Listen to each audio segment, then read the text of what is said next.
I remember the moment it all began, like a storm, breaking over a calm sea, not with a shout, but with a whisper of an order given and an instinct that screamed back at it. I remember hearing the words, like they were carved into my brain, "You won't save them, soldier." And before I could even process the full implication of that sentence, I knew two things. One, that the commander truly believed I would fail, and two, that I would do everything in my power to prove him wrong. My name is Captain Sarah Walker, and on that day I chose to go against every standard protocol drilled into me, because protocol under fire is sometimes the difference between obedience and survival, between doing what is expected and doing what is necessary. And what came next was a descent into chaos, a test of humanity, and a lesson in what it truly means to take responsibility for others when lives hang in the balance. The mission was supposed to be straightforward: evacuate a group of civilians from a conflict zone, bring them to safety, land them on a secure runway, and return to base. But Iraq's southern approach was under increasing threat.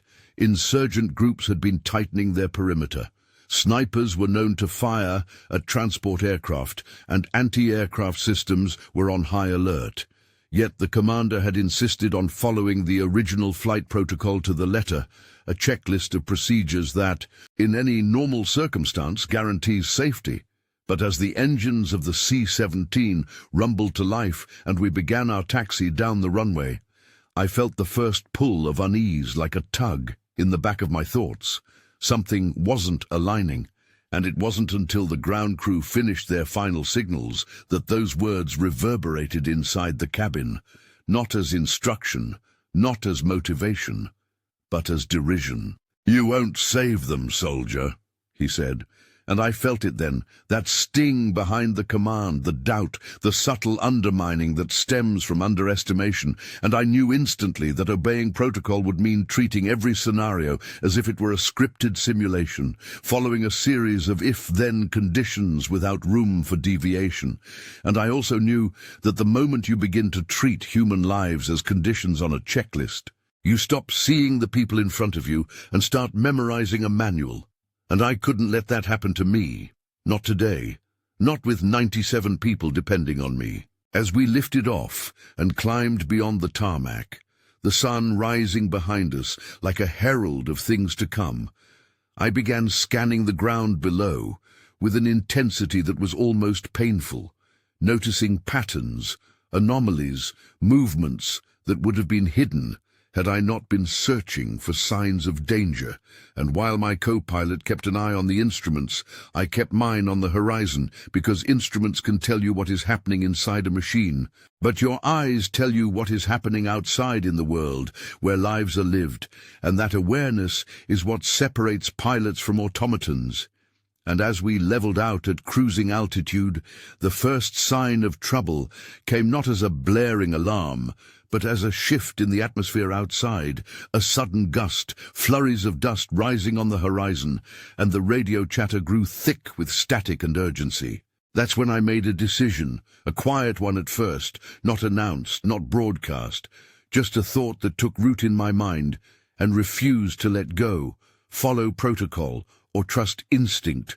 Follow protocol or human judgment, two paths diverging in the moment that defined everything that came after.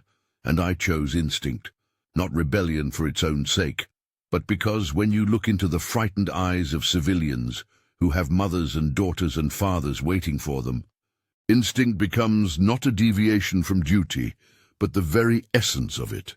And I told the co-pilot, "I'm adjusting vector. We're going in lower and faster than standard." And I could feel the tension in the cockpit tighten like a rope pulled taut. But I held my ground, because every second that protocol delays, another second passes for someone's life.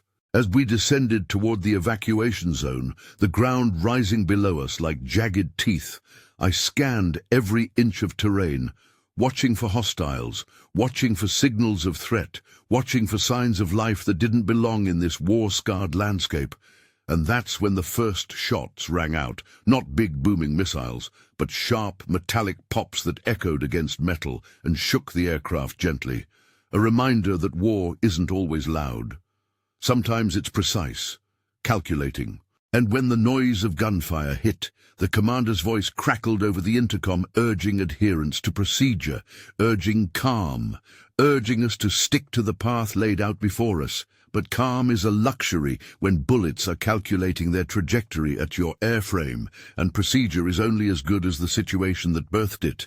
And this situation was evolving faster than any controller could dictate orders. The civilians below were running toward the designated rendezvous point, clutching children in arms, dragging suitcases behind them, eyes wide with fear and hope colliding like comets. And I watched them as if every step they took was a plea of trust placed upon me, and as the gunfire intensified, cutting arcs through the air around us, it became clear that this wasn't a simple extraction. This was a zone under active assault, and if we followed the prescribed protocol to circle and wait for clearance, those 97 people could be left to face the storm alone. And at that realization, the weight of responsibility bore down on me like a physical force, an invisible pressure that demanded a choice.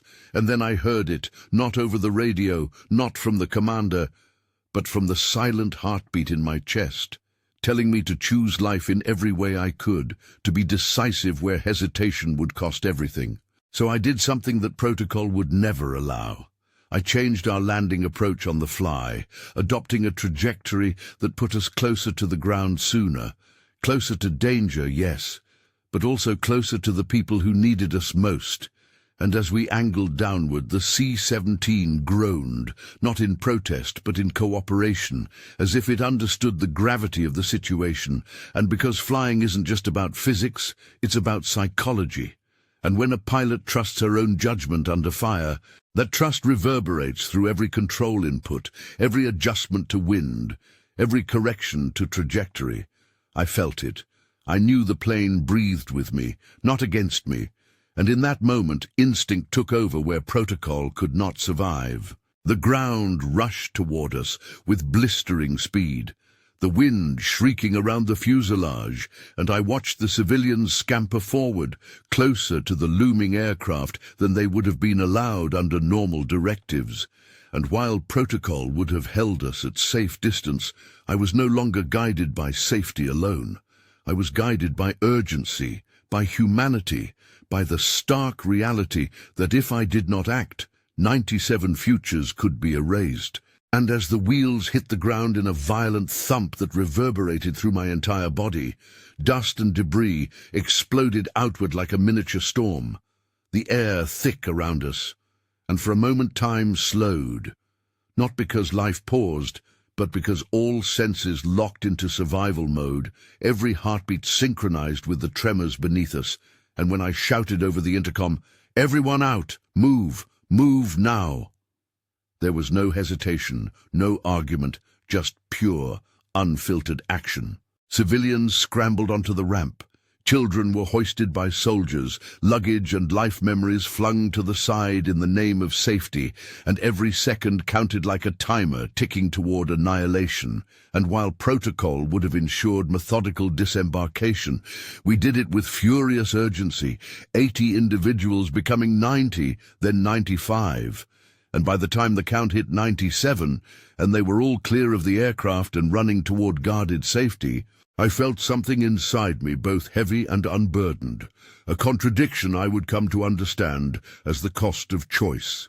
The commander's orders were protocol, prescribed, orderly, safe under textbook conditions, but this was not a textbook condition, this was war, and war bends reality until survival is dictated by those who refuse to be bound by rigid lines, when rigid lines lead to death.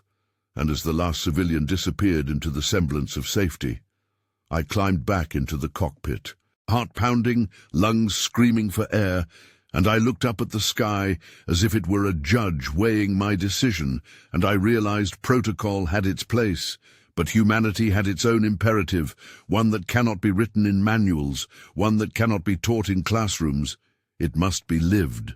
Later, in the debriefing that followed, questions were asked, admonitions were made, protocol was quoted like scripture, and answers were demanded. But I simply spoke the truth. I said, protocol would have kept them waiting. Protocol would have kept them vulnerable. But we chose action, and 97 lives walked out alive because action was taken. And some nodded, others frowned.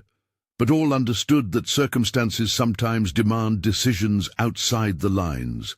Decisions born not of defiance for its own sake, but of responsibility for others. And if you've ever found yourself trapped between obedience and necessity, if you've ever wondered what it means to choose life over compliance, then remember this.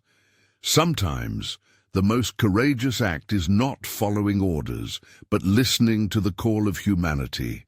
And if you've ever made such a choice, or been forced to, comment below with Trana Ziko's life, because this story is more than mine.